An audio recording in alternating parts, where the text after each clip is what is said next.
آپ کا خیر مقدم ہے علم و علماء یہ سیگمنٹ ہے اور موضوع انتہائی اہم موضوع اور ایک ایسا موضوع کہ جو قرآن میں بھی موجود ہے، احادیث میں بھی موجود ہے۔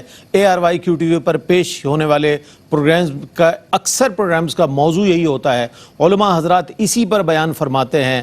ائمہ مساجد کو آپ دیکھیں اگر ان کی تقاریر تو اسی پر مل جاتی ہیں۔ ہم اگر تصانیف دیکھیں تو تصانیف میں جو اہم ترین موضوع نظر آتا ہے وہ یہی نظر آتا ہے، اللہ اور اس کے رسول صلی اللہ علیہ وآلہ وسلم کی اطاعت۔ آج اس پر انشاءاللہ بات کریں گے، اس کی اہمیت کے حوالے سے بات کریں گے تاکہ یہ بات باور ہو جائے اور ان مبارک لمحات میں اگر کسی سماعت میں یہ بات چلی جائے اور ذہن نشین ہو جائے اور وہ صحیح معنوں میں اطاعت کی طرف بندہ اگر راغب ہو جائے تو میں سمجھتا ہوں ہماری محنت جو ہے ضرور اس سے ہمیں بھی فائدہ ہوگا اور آپ کو بھی اجر و ثواب ملے گا۔ ہمارے ساتھ ایک بار پھر تشریف فرما ہے ممتاز و معروف عالم دین اور رحمت سحر کی رونق استاذ العلماء زینت الفقہاء حضرت علامہ مفتی محمد اکمل مدنی صاحب۔ السلام علیکم ورحمۃ اللہ وبرکاتہ۔ وعلیکم السلام، آپ کا خیر مقدم ہے آج کی اس رحمت سحر میں، اور دوسرے مہمان ممتاز و معروف عالم دین اور ایک ایسے عالم دین جو وقی مطالعہ رکھتے ہیں الحمدللہ اور بہت خوبصورت انداز تکلم رکھتے ہیں، علامہ حافظ اویس احمد صاحب۔ السلام علیکم ورحمۃ اللہ وبرکاتہ۔ وعلیکم السلام ورحمۃ اللہ۔ اور آپ کے ساتھ تشریف فرما تیسرے ہمارے مہمان اور ایک ایسے عالم دین ماشاءاللہ کہ جن کا قرآن پڑھنا مجھے بہت پسند ہے، بہت خوبصورت انداز میں قرآن پڑھتے ہیں، حافظ قرآن، عالم دین بہت عمدہ ہیں، بہت عمدہ انداز تکلم ہے، علامہ اکرام حسین القادری صاحب تشریف فرما ہے۔ السلام علیکم ورحمۃ اللہ وبرکاتہ۔ وعلیکم السلام ورحمۃ آپ حضرات کا خیر مقدم ہے۔ اور ثنا خانوں میں وہی تین شہزادے ہمارے عزیر عزیزی بندگی اور ثقلین رشید قادری اور دانیال شیخ، آپ تینوں کو خیر مقدم کرتا ہوں آپ کا اور سلام پیش کرتا ہوں۔ اور آج کی اس رحمت سحر میں ہم ٹریبیوٹ پیش کریں گے، خراج تحسین پیش کریں گے اپنے محبوب نعت خواں اور ہمارے بہت ہی منظور نظر نعت خواں، ہمارے دلوں میں بسنے والے ثنا خواں الحاج ذوالفقار علی حسینی کو۔ اور ذوالفقار علی حسینی نے ہمارے ساتھ پوری ٹرانسمیشن کی رحمت سحر، اور وہ ان کی آخری ٹرانسمیشن تھی رمضان کی، اور اس کے بعد چند ہی دنوں بعد ان کا انتقال ہوا۔ آج ان کی خراج عقیدت پیش کریں گے، خوبصورت کلام پیش کیا انہوں نے، انہی کا پڑھا ہوا کلام انشاءاللہ شامل کریں گے آج کی اس ٹرانسمیشن میں۔ لیکن میں چاہتا ہوں کہ ابتداءً ایک سوال شامل کر لوں قرآن و حدیث کی روشنی میں۔ حضرت میں چاہتا ہوں کہ اطاعت الہی کی اگر آپ اہمیت بیان فرما دیں تو ہمارے لیے ایک بہت اچھی بنیاد فراہم ہو جائے گی۔ اعوذ باللہ من الشیطان الرجیم، بسم اللہ الرحمن الرحیم۔ اللہ تبارک و تعالیٰ نے قرآن عظیم میں بہت سے مقامات پر اپنے اور اپنے رسول کی اطاعت کا حکم دیا، اور جس چیز کا اللہ تبارک و تعالیٰ حکم دے دے وہ چونکہ حکیم ہے تو اس کے حکم میں لازماً ہزارہا حکمتیں ہوں گی، یقین ہے، اور ان حکمتوں کو جو حاصل کرے گا وہ حکیم بنے گا۔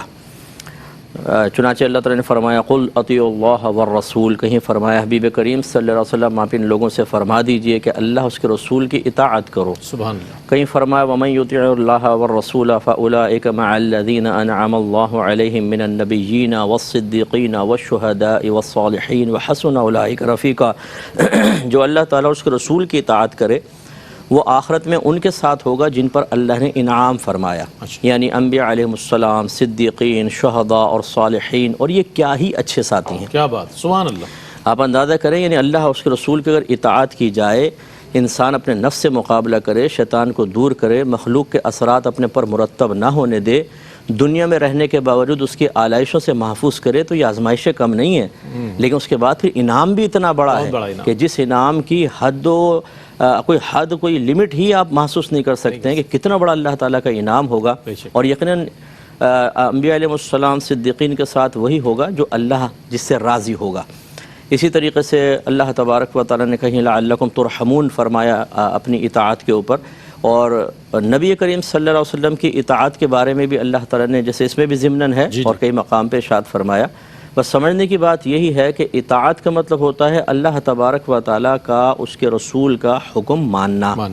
اس کے لیے پہلے احکام کی معرفت ضروری ہے۔ احکام کی معرفت ہوگی تو پھر ہم دیکھیں گے کہ وہ حکم ہمیں کیسے پورا کرنا ہے اور کون کون سے احکام پورے کرنے ہیں، تو جو انشاءاللہ پھر اپنی زندگی کو اس طرح ایک طرح سے اللہ کی رضا کی خاطر مقید گزارے گا اسے آخرت میں انعامات ملیں گے۔ بالکل، بہت خوبصورت انداز میں ایک ایسی بنیاد فراہم کر دی ہے مفتی صاحب نے کہ اس پر مزید کلام کریں گے، مزید جہتوں پر بات کریں گے۔ اطاعت رسول صلی اللہ علیہ وآلہ وسلم کے حوالے سے بات ہو یا اللہ رب کریم کی اطاعت کے حوالے سے بات ہو، بہت کچھ آیات اور احادیث ہمیں مل جاتی ہیں۔ شامل کر رہے ہیں حمد رب جلیل، اور وہ حمد کہ جو ذوالفقار علی حسینی رحمۃ اللہ علیہ جو ہے اکثر حج کی ٹرانسمیشن میں پیش کیا کرتے تھے، آنکھیں اشکبار ہو جایا کرتی تھی سننے والوں کی اور دیکھنے والوں کی. حاضر ہیں حاضر ہیں حاضر ہیں ہم. بسم اللہ. حاضر ہیں حاضر ہیں حاضر ہیں ہم، حاضر ہیں حاضر ہیں حاضر ہیں ہم میرے اللہ. حاضر ہیں حاضر ہیں حاضر ہیں ہم، حاضر ہیں حاضر ہیں حاضر ہیں ہم. لبیک اللہم لبیک لبیک.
الحمدا والنعمت لك والملك لا شريك لك.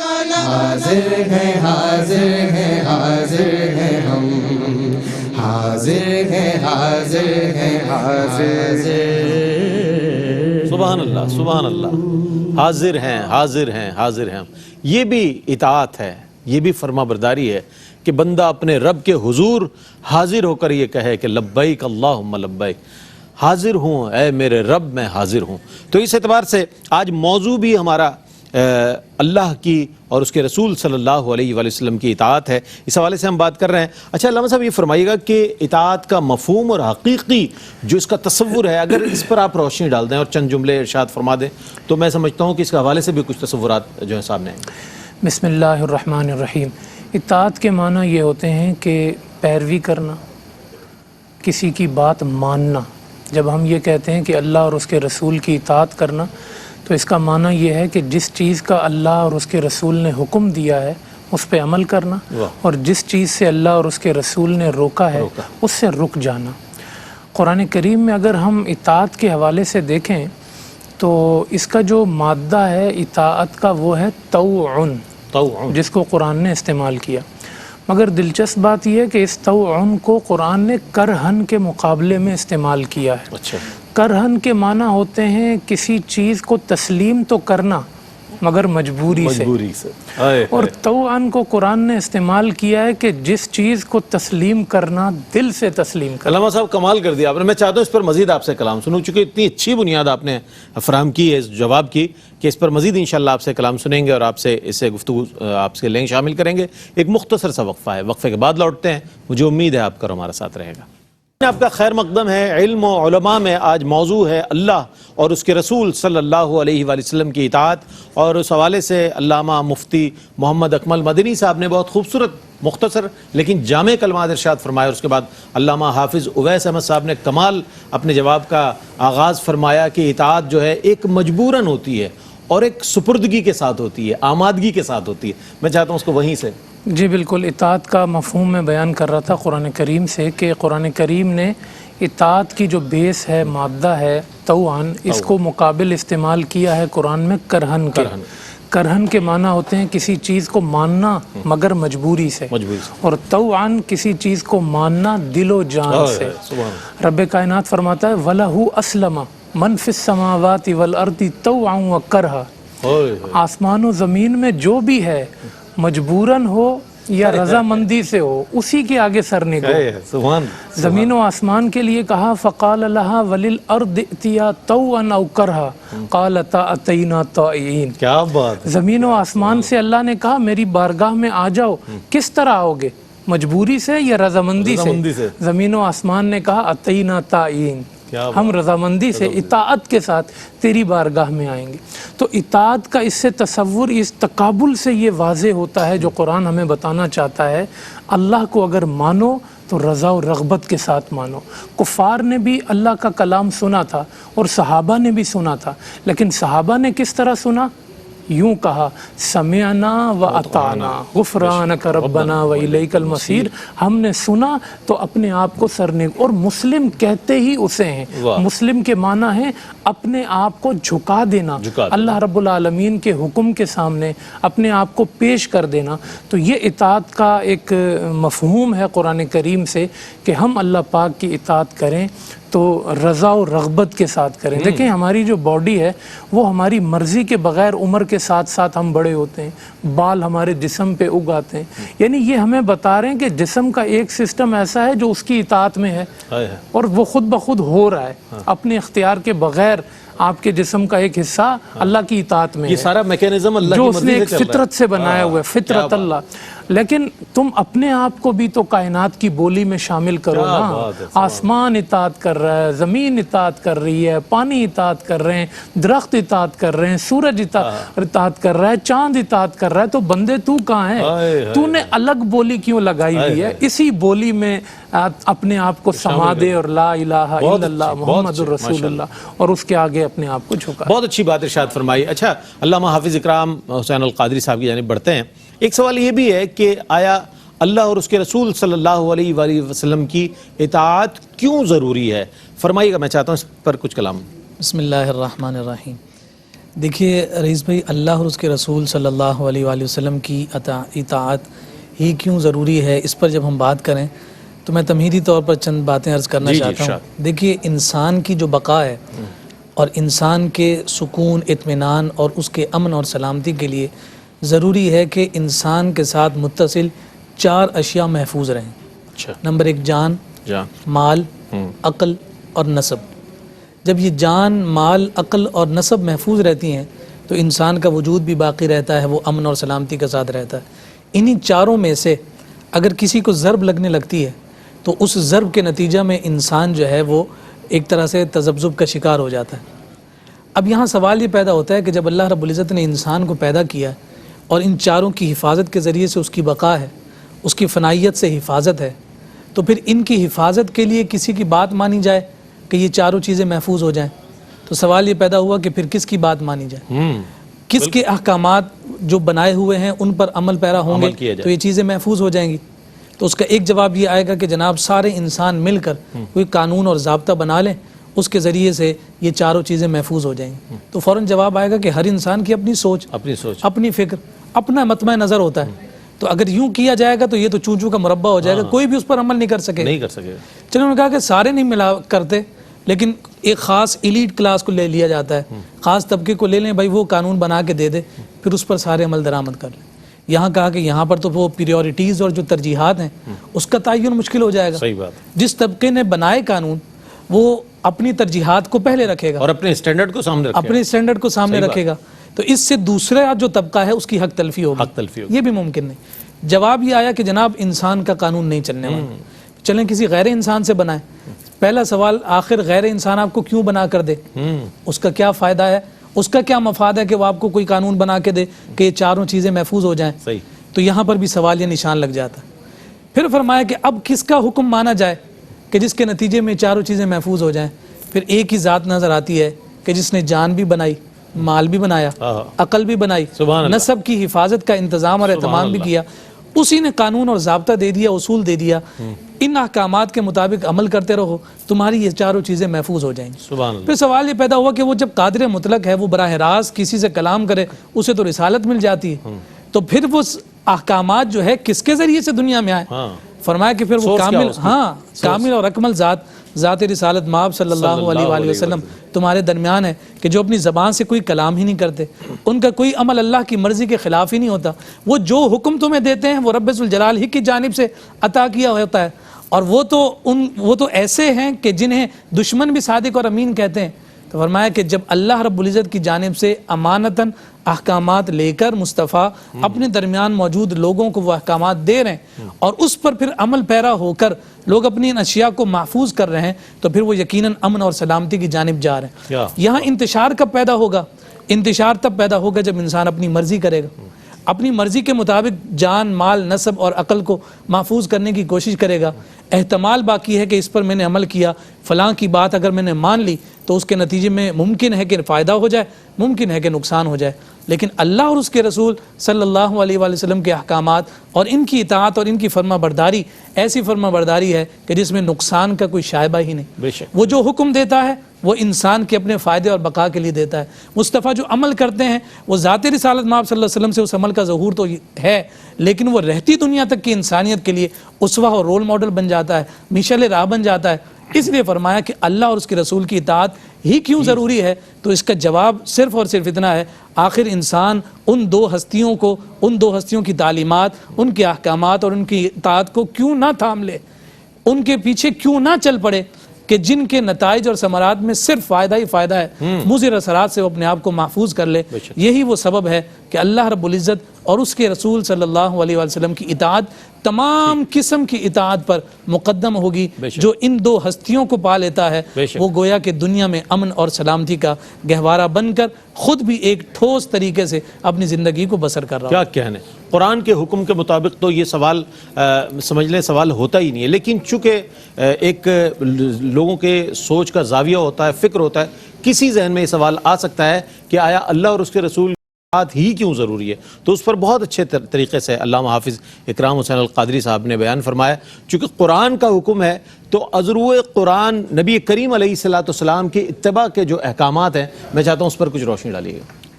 اس میں ایک بڑی مشہور آیت ہے اور جس کے ایک حصے میں تو بڑی ہماری توجہ ہوتی ہے، دوسرے حصے پر نہیں ہوتی ہے. اللہ تعالیٰ نے فرمایا کہ قل ان کنتم تحبون اللہ فاتبعونی یحببکم اللہ ویغفر لکم ذنوبکم. اے حبیب آپ ان سے فرمائیے کہ اگر تم اللہ تعالیٰ سے محبت کا دعویٰ کرتے ہو فاتبعونی، تو پھر میری اتباع کرو، تو اللہ تبارک و تعالیٰ تمہیں اپنا محبوب بنا لے گا اور تمہارے تمام گناہوں کی بخشش فرما دے گا۔ اس کا شان نزول ایک یہ بھی بیان کیا گیا ہے کہ نبی کریم ہجرت سے قبل کاشان اقدس سے باہر آئے تو کفار کو بتوں کی عبادت کرتے ہوئے پایا، تو آپ نے پوچھا کہ تم یہ عبادت کیوں کرتے ہو؟ تو انہوں نے کہا اس لیے تاکہ اس سے خوش ہو کر اللہ تعالیٰ ہمیں اپنا محبوب بنا لے۔ اچھا، اب مقصود تو بہت اچھا تھا لیکن طریقہ کار پر کلام ہوا کہ مقصود بہت اچھا ہے، اپنے مقصود کو قائم رکھو، طریقہ کار بدل لو۔ ٹھیک ہے، طریقہ کار یہ ہوگا کہ میرے حبیب کی اتباع کرو۔ سبحان اللہ۔ یہاں پہ اتباع اطاعت کے ہی معنی میں ہے، ورنہ اتباع اور اطاعت میں ایک فرق علماء نے بیان کیا کہ اطاعت ہوتی ہے حکم کے جواب میں، اور اتباع ہوتی ہے دیکھ کر کسی کے عمل کو اختیار کر لینا چاہے حکم وہاں موجود نہ ہو۔ لیکن یہاں اتباع اور اطاعت دونوں ہی سمجھ لیجئے شامل ہیں۔ تو اللہ تعالیٰ نے یہ گویا کہ ثابت فرما دیا کہ اپنے پاس سے کچھ اعمال کو بنیاد بنا کر اور انہیں نجات کا یا حصول انعامات آخرت کا سبب بنا لینا، اور جو اصل مقصود شرع اس کو فراموش کر دینا، یہ ٹھیک نہیں ہے۔ سب سے پہلے مطلوب شرع کو دیکھو، اور پھر جب تم وہ اس مطلوب شرع کے مطابق عمل اختیار کرو گے، اس کے تقاضے کو پورا کرو گے، تو پھر اللہ تعالیٰ تمہارا مطلوب بھی پورا فرما دے گا۔ تو اب اس سے بھی ہمارے مسلمان بھائیوں کو سمجھنا چاہیے، آپ نماز پڑھتے ہیں؟ نہیں۔ روزہ رکھتے ہیں؟ نہیں۔ داڑھی کا بھی حال اللہ ہی مالک ہے۔ فراڈ تو کرتے ہوں گے، تو جی ماہر ہیں، ابا جان سے وراثت منتقل ہوئی ہے، لیکن بیواؤں کو کھانا کھلا رہے ہیں، بیواؤں کی مدد کر رہے ہیں، کسی کو سلائی مشین دے رہے ہیں، بچوں کے سر پہ ہاتھ رکھ کے ان کے شادیاں کروا رہے ہیں، یتیموں کے سر پہ ہاتھ پھیر کر فوٹو سیشن کروا رہے ہیں، ان کاموں میں ہم لگ گئے۔ اب یہ غلط نہیں ہے کام، لیکن آپ یہ دیکھیں کہ جو کام فرض یا واجب تھے انہیں چھوڑ کر ان کاموں کو اختیار کیا جو لازم نہیں تھے، جن میں سختی کے ساتھ شریعت کی طلب بھی نہیں ہے، لیکن ان میں مشغول ہو کر پھر نتیجہ وہ مرتب کر رہے ہیں جو فرائض اور واجبات کی تکمیل کے جواب میں حاصل ہوتا ہے کہ اللہ ہم سے راضی ہو جائے گا، میدان معاشر میں پہنچیں گے، فرشتے کہیں گے حضور آپ کہاں تھے، تشریف لائیں، جنت آپ کا ویٹ کر رہی ہے، اور چلتے ہوئے مفتی صاحب یہاں لائن میں لگے پڑے ہوں گے، عالم صاحب وہ اپنے حساب و کتاب کی فکر میں ہوں گے، یہ چوڑا ہو کے صرف بیواؤں کے مدد کر کے سیدھا لیفٹ رائٹ کرتا ہوا جنت میں داخل ہو جائے گا۔ ان چیزوں پہ توجہ کرنی چاہیے کہ اصل چیز ہے اللہ اس کے رسول کی اطاعت۔ نبی کریم صلی اللہ علیہ وسلم نے فرمایا میری تمام امت جنت میں جائے گی سوائے اس کے جس نے انکار کیا۔ پوچھا رسول اللہ انکار کرنے والا کون ہے؟ فرمایا جس نے میری اطاعت کی وہ جنت میں جائے گا، اور ومن عصانی فقد ابا، جس نے میری نافرمانی کی بے شک اس نے میرا انکار کیا۔ اب یہ انکار وہ والا نہیں ہے کہ نبوت کا انکار، یہ عملی انکار سرکار نے اشارہ فرمایا کہ عملی اگر کوئی انکار کرتا ہے، نبی کریم کی اطاعت نہیں کرتا ہے تو وہ جہنم میں جائے گا۔ یہ نبی کریم صلی اللہ علیہ وسلم نے، کیونکہ جنت نہیں ہے تو اس کا پھر جسٹ اپوزٹ جہنم ضرور ہے۔ اس چیز کو ہمارے لوگوں کو سمجھنا چاہیے کہ سب سے پہلے اللہ اس کے رسول کی اطاعت کی طرف آئیں۔ جیسے میں اکثر درجہ بندی بیان کرتا ہوں کہ پہلے فرض ہے، پھر واجب، پھر سنت موقدہ۔ ان تین کے اندر تو کوئی گنجائش نہیں ہے۔ یہ جو فرمایا نا یہ کرہن، مجبوری میں کرنا ہی پڑے گا۔ ایک کرہن وہ ہوتا ہے ناپسندیدگی کے ساتھ، ایک ہے کہ مجبور ہو کے کرنا ہی پڑے گا، وہ یہ والا کرہن کرنا پڑے گا۔ ہاں اس کے بعد جو سنت غیر موقدہ مستحب، اس میں بڑی وسعت اور گنجائش۔ اسی طرح جسٹ اپوزٹ حرام مکروہ تحریمی اطاعت، اس میں کوئی رعایت نہیں ہے۔ ہاں اگر خلاف اولا آپ نے کر لیا، مکروہ تنزیہی فعل کر لیا، اس میں گنجائش نکل سکتی ہے۔ اس لیے لوگوں کو چاہیے کہ ان 6 کی معرفت اچھی طرح حاصل کر کے پہلے اس پر اپنے آپ کو مستقیم کریں، استقامت پذیر کریں، اس کے بعد مستحبات کریں۔ لیکن اگر ان 6 کو چھوڑ کر مستحبات کا دامن تھام کر نعت خوانی میں بیٹھ کر جھوم جھوم کے یہ سمجھے کہ نماز پڑھوں نہ پڑھوں، پوری رات نعت خوانی میں بیٹھ جاؤں، جب فجر کی اذان اور حی علی الصلاۃ حی علی الفلاح الصلاۃ خیر من النوم جب مؤذن کہے تو میں کہوں بھائی تو ہی پڑھ، میں تو ساری رات بیٹھ چکا ہوں سرکار کی ثنا کے اندر، اور پھر جا کے فجر میں سو جاؤں، تو پھر یاد رکھیں کہ وہ ہوگا جو نبی کریم صلی اللہ علیہ وسلم نے بیان فرمایا۔ اس لیے ہمارے نوجوانوں کو خاص طور پہ اس کو سمجھنا چاہیے۔ جو مفتی صاحب نے آیہ مبارکہ تلاوت فرمائی اس میں فاتبعونی جو ہے اس کو ہمیں بڑا بغور دیکھنا چاہیے، اور اپنی ذات اور کردار کو دیکھنا چاہیے کہ ہم نے اتباع رسول صلی اللہ علیہ وآلہ وسلم کے حوالے سے کتنی کوشش کی اور کتنا عمل درآمد کیا ہے۔ ایک مختصر سا وقفہ ہے، وقفے کے بعد لوٹتے ہیں، مجھے امید ہے آپ کا اور ہمارا ساتھ رہے گا۔ ناظرین آپ کا خیر مقدم ہے. علم و علماء میں آج موضوع ہے اللہ اور اس کے رسول صلی اللہ علیہ وآلہ وسلم کی اطاعت. اب اطاعت کے دنیاوی اور اخروی ثمرات اور فوائد بھی ہمارے سامنے آ جائیں، چونکہ ہماری نظریں فوائد کی طرف اور ثمرات کی طرف بہت ہوتی ہیں. اگر وہ سامنے آ جائیں تو ممکن ہے کہ بہت سے لوگ سننے والے اطاعت کی طرف بھی آ جائیں. کیا کہیے گا؟ بسم اللہ الرحمن الرحیم. اطاعت کا سب سے بڑا فائدہ تو یہ ہے کہ ایک خدا کی اطاعت باقی ساری اطاعتوں سے انسان کو بچا لیتی ہے. ایک خدا کو سجدہ کیا ہوا باقی سجدوں سے انسان کی جان چھڑا دیتا ہے. انسان شیطان کی پیروی کرے گا، اپنے نفس کی پیروی کرے گا، یہی اس کے پاس آپشن ہے. قرآن کہتا ہے وَلَا تَتَّبِعُوا خُطُوَاتِ الشَّيْطَانِ، شیطان کی اطاعت نہیں کرنا. اِنَّهُ لَكُمْ عَدُوٌّ مُبِينٌ، وہ تمہارا کھلا دشمن ہے. وَاتَّبَعَ هَوَاهُ، قرآن نے جگہ جگہ بات کی ہے. أَفَرَأَيْتَ مَنِ اتَّخَذَ إِلَٰهَهُ هَوَاهُ. تو اطاعت الہی کا سب سے بڑا فائدہ یہ ہے کہ انسان نفس کی اطاعتوں سے نکل جاتا ہے، شیطان کی اطاعتوں سے نکل جاتا ہے اور اپنے رب کی اطاعت میں داخل ہو جاتا ہے. دوسرا فائدہ اس کا قرآن کریم نے بیان فرمایا کہ وَإِن تُطِيعُوهُ تَهْتَدُوا، اگر تم اپنے رب کی اطاعت میں آ جاؤ گے تمہارا راستہ بالکل سیدھا کر دے گا، تمہیں ہدایت عطا فرمائے گا. انسان کے لیے سب سے بڑی نعمت یہ ہے کہ وہ صراط مستقیم اور ہدایت پر ہو. یہی وہ پانچوں وقت مانگتا ہے، بکثرت مانگتا ہے، اہدنا الصراط المستقیم. تو ہدایت کہاں سے آئے گی؟ کہا وَإِن تُطِيعُوا تَهْتَدُوا، اگر تم میری اطاعت میں آ جاؤ گے تو میں تمہیں رستہ عطا فرما دوں. اخروی حوالے سے فرمایا کہ وَمَن يُطِعِ اللَّهَ وَرَسُولَهُ يُدْخِلْهُ جَنَّاتٍ تَجْرِي مِن تَحْتِهَا الْأَنْهَارُ. وہ جو جنت میں داخل ہونے کی شرط ہے وہ قرآن بیان کر رہا ہے. جنت میں کس کو داخلہ ملے گا؟ فرمایا جو اللہ کی اطاعت کرے گا، اس کے رسول کی اطاعت کرے گا. اور فرمایا یا ایھا الذین آمنوا اطیعوا اللہ واطیعوا الرسول ولا تبطلوا اعمالکم. اللہ کی اطاعت کرو، اس کے رسول کی اطاعت کرو، اپنے اعمال کو باطل نہ کرو.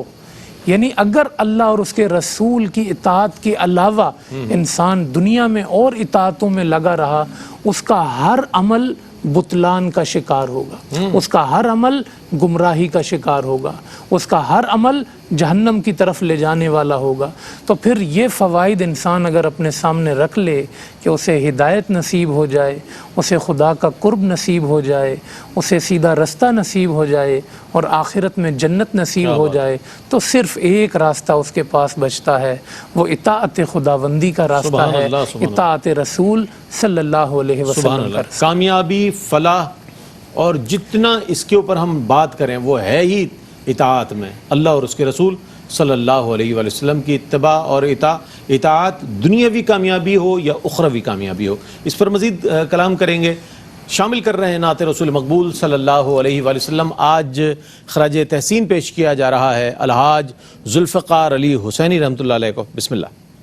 سرکار دو عالم کے رخ پر انوار کا عالم کیا ہوگا. سرکار دو عالم کے رخ پر انوار کا عالم کیا ہوگا. جب زلف کا ذکر ہے قرآن میں، رخسار کا عالم کیا ہوگا. جب زلف کا ذکر ہے قرآن میں، رخسار کا عالم کیا ہوگا. سرکار دو عالم کے رخ پر محبوب خدا کے جلووں سے ایمان کی آنکھیں روشن ہیں.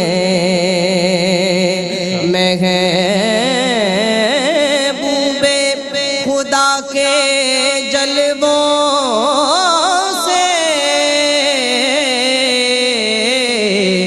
ایمان کی آنکھیں روشن ہے.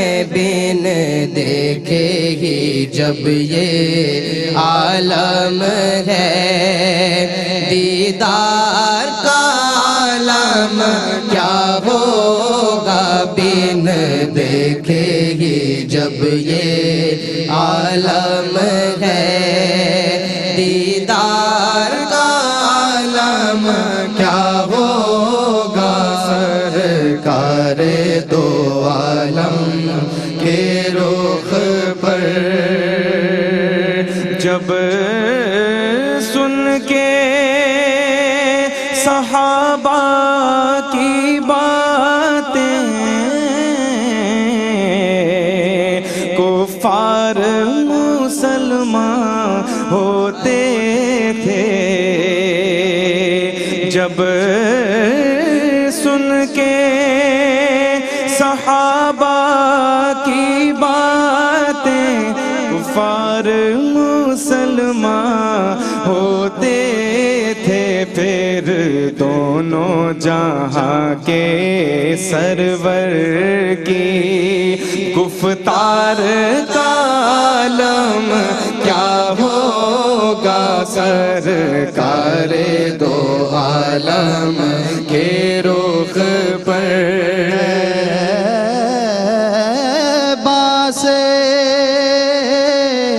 ہوا جب آتی ہے بے کل کو سکون مل جاتا ہے طیبہ سے ہوا جب آتی ہے بے کل کو سکون مل جاتا ہے اس پار کا جب یہ عالم ہے اس پار کا عالم کیا ہوگا اس پار کا جب یہ عالم ہے اس پار کا عالم کیا ہوگا سرکار دو عالم کے رخ پر انوار کا عالم کیا ہوگا بیکل اتساہی مرحوم کا کہا ہوا کلام ذوالفقار علی حسینی رحمۃ اللہ علیہ کا پڑھا ہوا کلام بہت خوبصورت انداز میں ہمارے نوجوان شناخواں پڑھ رہے تھے. اچھا، اطاعت کے دنیاوی اور اخروی فوائد اور ثمرات پر بات ہوئی. اب ہم یہ بھی جان لیں کہ آیا اطاعت سے انکار کرنے والوں کے لیے جو وعیدات ہیں وہ کیا ہیں؟ ذرا اس پر بھی توجہ ہو تاکہ ہمیں معلوم ہو کہ کیا کیا وعیدات ہیں. علامہ صاحب کیا فرمائیے گا؟ بسم اللہ الرحمن الرحیم. دیکھیے، حکم کرنے والا جتنا بڑا ہوا کرتا ہے اس کے حکم کی نافرمانی کی سزا بھی اتنی بڑی ہوتی ہے. تو قادر مطلق کی جو نافرمانی ہے وہ کتنے بڑا جرم ہے، کتنی بڑی سزا کا مستحق ہے وہ فرد کہ جو اللہ رب العزت کا نافرمان ہے. چونکہ نبی رحمت صلی اللہ علیہ وآلہ وسلم کو اللہ رب العزت نے جس انداز میں دنیا میں جلوہ افروز فرمایا اور حضور کی اطاعت کو اپنی اطاعت جا بجا مقامات پر قرآن میں ذکر کیا ہے، تو اسی کا ایک انداز ہمیں یہاں بھی نظر آتا ہے جہاں فرمایا وما آتاکم الرسول فخذوا، میرا رسول تمہیں جو دے دے تم لے لو. وما نہاکم عنہ فانتہوا، جس چیز سے تمہیں روک دے اس سے رک جاؤ. یہاں میں ایک بات تو یہ نظر آئی کہ جو نیکی ہے وہ ہمیشہ کسی کام کے کرنے کے ذریعے سے حاصل نہیں ہوتی، بلکہ بہت سارے امور ایسے ہیں کہ جن کو ترک کرنا بھی نیکی ہوا کرتا ہے. یعنی وہ ترک کرنا نیکی تب بنتا ہے کہ جس کو ترک کرنے کا نبی رحمت صلی اللہ علیہ وسلم حکم فرما دیں، جس سے منع کر دیں اس سے انسان رک جائے، اس کا رکنا بھی اللہ رب العزت اجر اور ثواب کا ذریعہ بنا دیتا ہے. اور آگے ہی رب ذوالجلال نے فرمایا واتقوا اللہ، اور اللہ سے ڈرو، ان اللہ شدید العقاب، کہ بے شک تمہارے رب کی جو پکڑ ہے اور تمہارے رب کی جو گرفت ہے وہ انتہائی سخت ہے.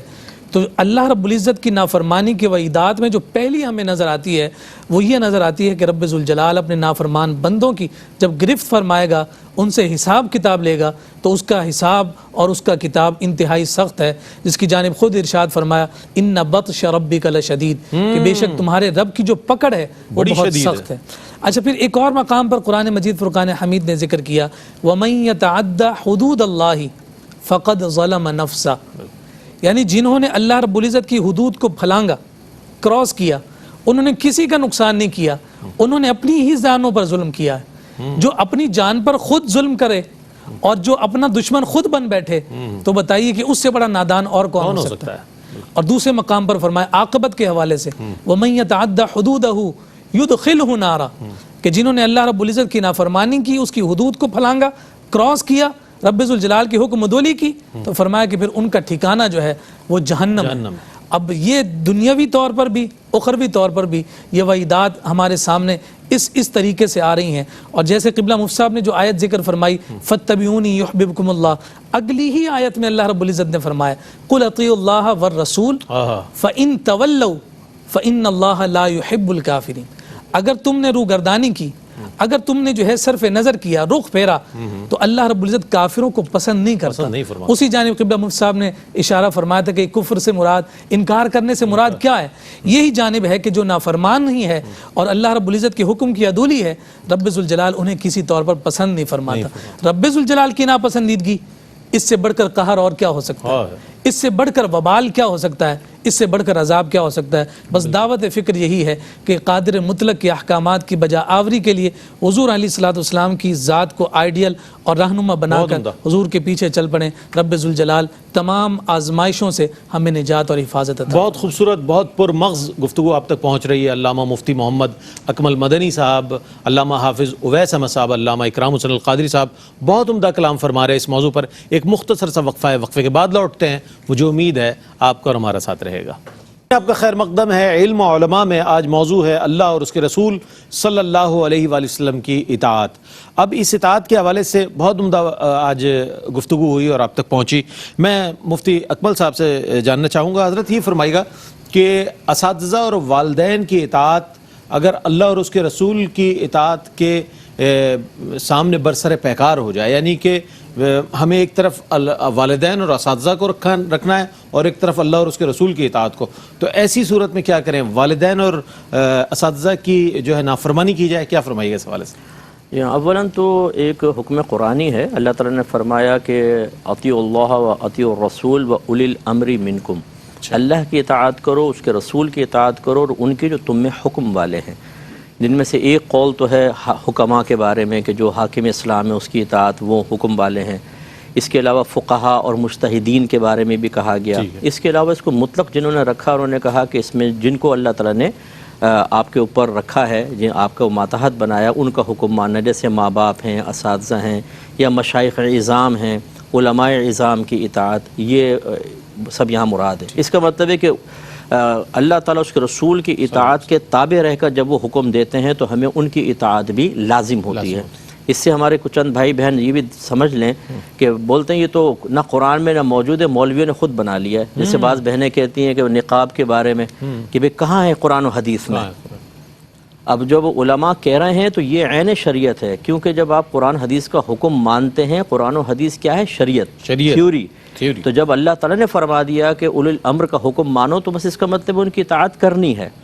اب جو نہیں بھی کر رہی تھیں، اللہ تعالیٰ نے عورتوں کو کیا، مردوں کو کہا تم بھی نقاب، گویا کہ اشارہ فرمایا ماسک کی صورت میں، اب مرد بھی نقاب کر کے پھر رہے ہیں، اب بہنیں نقاب کر رہی ہیں۔ کرونا نے ڈرا دیا، اللہ کا خوف پیدا نہ ہو سکا۔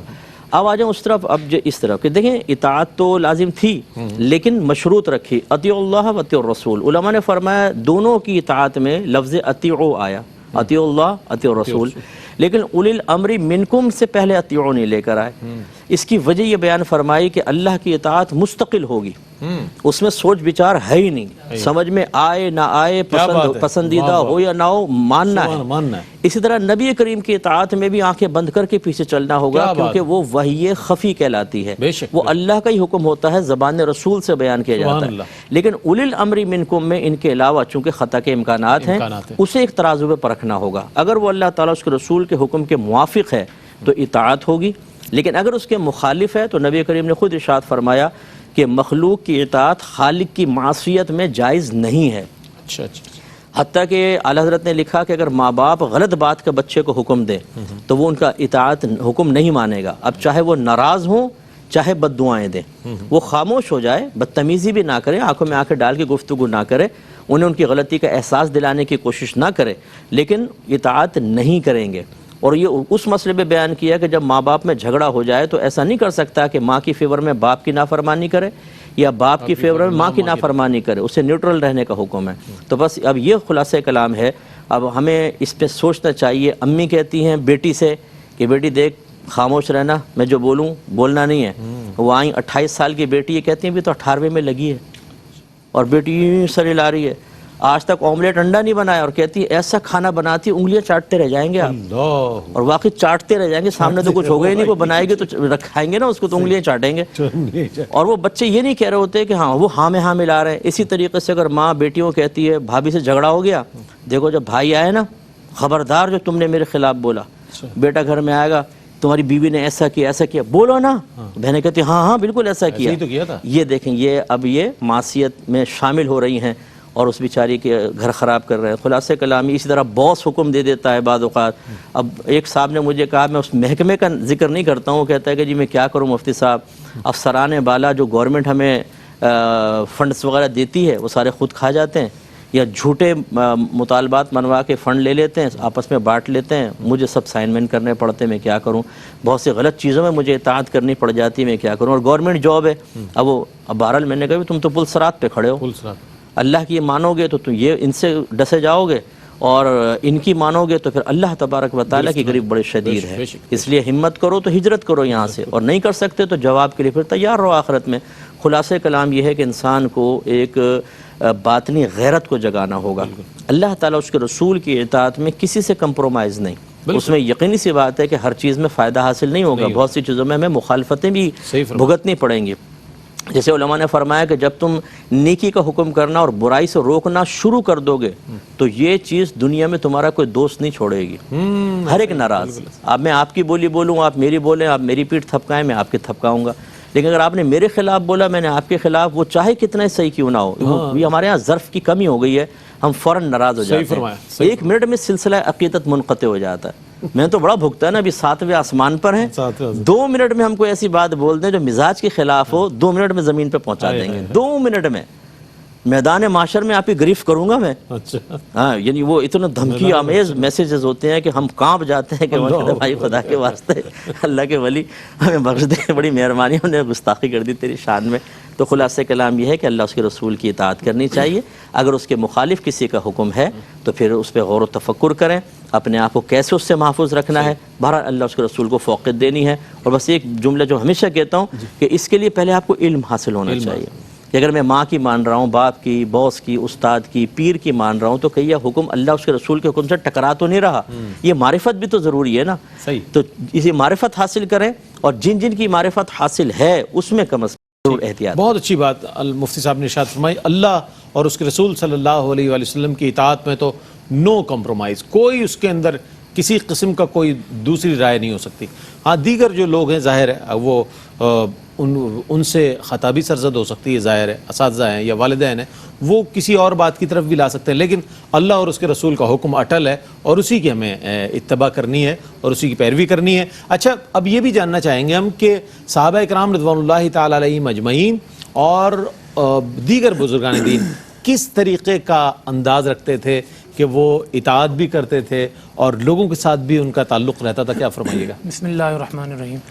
صحابہ کرام رضوان اللہ تعالیٰ علیہم اجمعین اور بزرگان دین کی جو اطاعت خدا اور اطاعت رسول ہے، اس کا بنیادی عنصر یہ ہوا کرتا تھا کہ وہ اپنی مرضی سے اطاعت نہیں کرتے تھے، اپنی خواہش سے اطاعت نہیں کرتے تھے یا نبی یا اللہ کے حکم کو اپنی مرضی کے مطابق ڈھالنے کی کوشش نہیں کرتے تھے، بلکہ وہ یہ دیکھتے تھے کہ مرضی رسول کیا ہے، مرضی خدا کیا ہے، پھر اس کے مطابق اپنے آپ کو پیروی میں جھکا دیا کرتے تھے۔ آپ دیکھیں نا کہ شیطان ہے، اس نے ڈائریکٹ کوئی اللہ کی عبادت سے تو منع نہیں کیا تھا، وہ طریقہ کار پہ اختلاف کر رہا ہے، یعنی اللہ پاک سے اختلاف کر رہا ہے اور کہہ رہا ہے کہ یا اللہ مجھے آپ نے اس طرح بنایا ہے، اس طرح بنایا ہے، تو میں کیسے سجدہ کر سکتا ہوں؟ اور یعنی آپ کو اللہ کہہ رہا ہے سجدہ کریں اور آپ اپنی مرضی بتا رہے ہیں کہ یہ کیسے ہوگا اور یہ کیسے ہوگا۔ یہ شیطان کا راستہ ہے۔ اللہ کے نیک بندوں کا راستہ ہی یہ ہوتا ہے کہ وہ اپنی مرضی کو خدا کی مرضی کے مطابق ڈال دیتے ہیں، تابع کر دیتے ہیں۔ حضرت اویس کرنی رضی اللہ تعالی عنہ، انہیں والدہ کے ساتھ والدہ کی خدمت میں رہنا تھا اور حضور کی زیارت بھی تھی، لیکن رسول اللہ کا حکم یہ ہے کہ اپنے والدین کی خدمت کرو، تو وہ اپنی والدہ کی خدمت میں رہے۔ تو صحابہ کرام کے نزدیک یہ سب سے اہم بات یہ ہوتی تھی کہ ہم اللہ اور اس کے رسول کو کیسے اپنی اطاعت کے ذریعے راضی کر لیں۔ حضرت عمر فاروق رضی اللہ تعالیٰ نے فرمایا کہ میں نے جب سے یہ سنا ہے کہ میرے نبی نے فرمایا کہ اپنے باپ کی قسم نہ اٹھاؤ، اس دن سے جب سے میں نے یہ سنا ہے اپنے باپ کی کبھی قسم نہیں اٹھائی، اللہ ہی کی قسم اٹھائی ہے جب اٹھائی ہے۔ کئی صحابہ کرام ایسے تھے، وہ کہا کرتے تھے جب ہم نے حضور علیہ السلام سے بیعت کی تو حضور نے ہم سے یہ کہا تھا بیعت کرتے ہوئے کہ کبھی گالی نہیں دینا، تو وہ کہتے تھے کہ وہ وقت ہے کوئی انسان تو انسان، ہم نے کسی جانور کو بھی گالی نہیں دی۔ تو یعنی یہ اس طرح کی پابندی تھی کہ وہ ادخلوا فی السلم کافہ کے مستاق بن کر مکمل طریقے سے اللہ اور اس کے رسول کو راضی کرنے کے لیے ان کی اطاعت کیا۔ علامہ صاحب کیا فرمائیے گا پیغام کی صورت میں اللہ اور اس کے رسول صلی اللہ علیہ وآلہ وسلم کی اطاعت کے حوالے سے ہمیں کتنا بیدار رہنا چاہیے ہر لمحہ؟ دیکھیے رئیس بھائی، آج کے اس دور کا سب سے جو بڑا المیہ ہو چکا ہے ہمارے معاشرے کے افراد پر مشتمل، وہ یہ ہے کہ ہماری جو پریورٹیز ہیں، ہماری جو ترجیحات ہیں وہ بڑی تبدیل ہو گئی، بہت تبدیل ہو۔ اچھا، وہ پریورٹیز اور ترجیحات ہم نے اپنی پسند کی بنیاد پر کر لی۔ جو چیز ہمیں پسند ہے، ہماری منفعت کی ہے، مادی اعتبار سے ہمیں اس سے فائدہ ہو رہا ہے، اس میں تو ہم نے ساری بات دین کی مان لی۔ لیکن جہاں ہماری مرضی پر ضرب لگ رہی ہوتی ہے، ہماری خواہش پر ضرب لگ رہی ہوتی ہے، وہاں ہم درمیانی رستہ نکالنے کی کوشش کرتے ہیں۔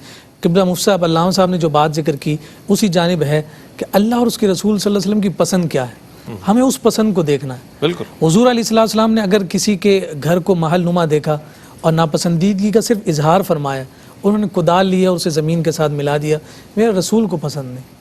اگر کسی کے ہاتھ میں انگوٹھی دیکھی سونے کی تو حضور علیہ السلام نے فرمایا کہ جو ہے نا یہ انگارہ تمہارے ہاتھ میں، اتار کر پھینک دی۔ اور جب حضور تشریف لے گیا تو صحابہ نے کہا اٹھا لو، گھر میں کسی اور کے کام آ جائے۔ نہیں، جسے رسول پھینک دیں اسے میں اٹھا نہیں سکتا، جسے روک دیں اسے رک جاؤ۔ تو اب یہ جو پسندیدگی کے معیارات ہیں نا، وہ ہمیں ان حقیقی بارگاہوں کے ساتھ جوڑنا ہو۔ بے شک، بے شک۔ اپنی پسند کو بالائے طاق رکھیں، اللہ اور اس کے رسول کی رضا میں راضی ہو جائیں، رب ذوالجلال اتنا نوازے گا کہ آپ کی اپنی رضا بھی خود بخود پوری ہو۔ سبحان اللہ، سبحان اللہ۔ میں بہت شکریہ ادا کروں گا علامہ صاحب آپ کی تشریف آوری کا، علامہ صاحب آپ تک کی تشریف آوری کا، اور مفتی صاحب قبلہ ہمارے ساتھ تشریف فرما ہے۔ انشاءاللہ وقفے کے بعد جب ہم لوٹیں گے تو آپ کے سوالات کو شامل کریں گے، بلکہ نعت ہی نعت کا سیگمنٹ ہے پہلے، جو ثناخواں حضرات انشاءاللہ آج الحاج ذوالفقار علی حسینی مرحوم رحمۃ اللہ علیہ کے کلام میں سے انتخاب پیش کریں گے۔ بہت خوبصورت آج ماشاءاللہ انہوں نے گلدستہ تیار کیا ہے جو کہ پیش کریں گے، اور قبلہ مفتی محمد اکمل مدنی صاحب ہمارے ساتھ تشریف فرما ہیں۔ آپ کے سوالات کے جو جوابات ہیں وہ اذان فجر سے پہلے بھی انشاءاللہ شامل کریں گے، اذان فجر کے بعد بھی۔ تو وہ ناظرین کے جو سوالات شامل کرنا چاہتے ہیں وہ شکوہ کرتے ہوئے نظر آتے ہیں، جناب ہمیں تو ہمیں لائن ملتی نہیں ہے، ٹیلی فون لائن بزی ہوتی ہے اور کنیکٹ نہیں ہوتی، ہمارا سوال شامل نہیں ہو پاتا ہے، تو بہتر یہ کہ آپ نوٹ ڈاؤن کر لیں اپنے سوالات کو، تاکہ آپ اذان فجر سے پہلے والے سیگمنٹ میں بھی شامل ہو جائیں اور اذان فجر والے کے بعد والے سیگمنٹ میں بھی شامل ہو جائیں۔ حاضر ہوتے ہیں ایک وقفے کے بعد، ہمارے ساتھ رہیے گا۔